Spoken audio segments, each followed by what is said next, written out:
Vous avez un compte payant sur ChatGPT, ou vos parents, ou votre enseignant. Voilà comment vous créez un chatbot de révision dans ChatGPT.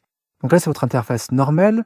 On va ouvrir la barre latérale et cliquer sur GPT avec la 4 petits ronds.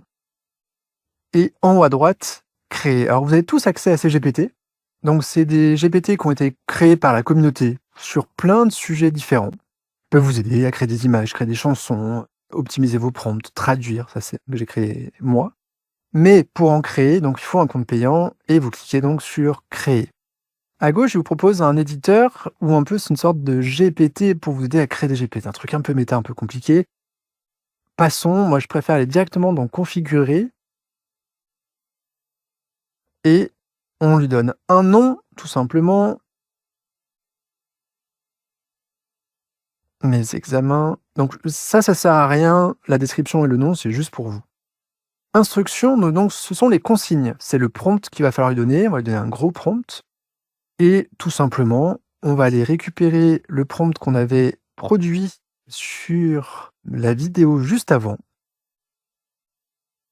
Et on copie-colle ce prompt qu'on va lui donner ici. On va juste rajouter une ligne. Tu restes bien sur le contenu fourni et uniquement sur ce contenu. Ça suffit. On va surtout lui donner les fichiers, donc la vidéo et le cours en Word. Bon, la vidéo qui est basique, mais au moins ça donnera quelques éléments. Et amorce de conversation, c'est le bouton sur lequel vous pouvez cliquer pour qu'il démarre le quiz. Ok, il a tout. Et il peut aller chercher sur le web ou générer des images, mais c'est pas le but. Voilà, votre chatbot est prêt. On va lui créer une image. On va lui demander de créer une image par DALL-E. Vous allez voir, c'est plutôt sympa. Très simple. Et ensuite, il suffit d'appuyer sur le bouton créer pour qu'il lance votre chatbot et que vous puissiez le retrouver dans votre barre latérale.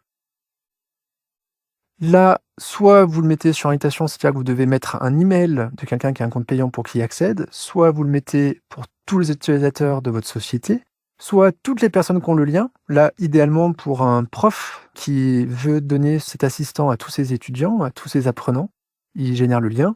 Ou sinon, sur le GPT Store, c'est public et c'est ouvert à tous, tout le monde pourra le trouver. Moi, j'ai tendance à le mettre plutôt sur le lien pour que seules les personnes à qui je donne le lien puissent accéder à ce contenu. On met à jour. On peut le tester sur la page de droite, mais c'est simplement du test, c'est pour vous montrer à quoi ça va ressembler.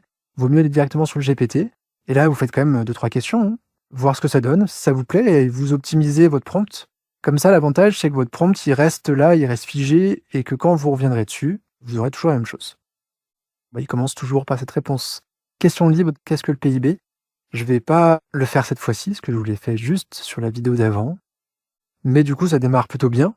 Et vous voyez que vous pouvez le garder ici. Alors, il suffit d'aller en haut sur son nom et de le demander de conserver dans la barre latérale ou masquer dans la barre latérale, ce qui vous permettra de le retrouver plus facilement. Voilà pour cette vidéo qui vous montre comment vous créez un chatbot que vous pouvez partager à plein de gens. Et c'est gratuit de l'utiliser après à volonté, que vous ayez un compte payant ou pas. Ce qui est payant, c'est simplement de le créer.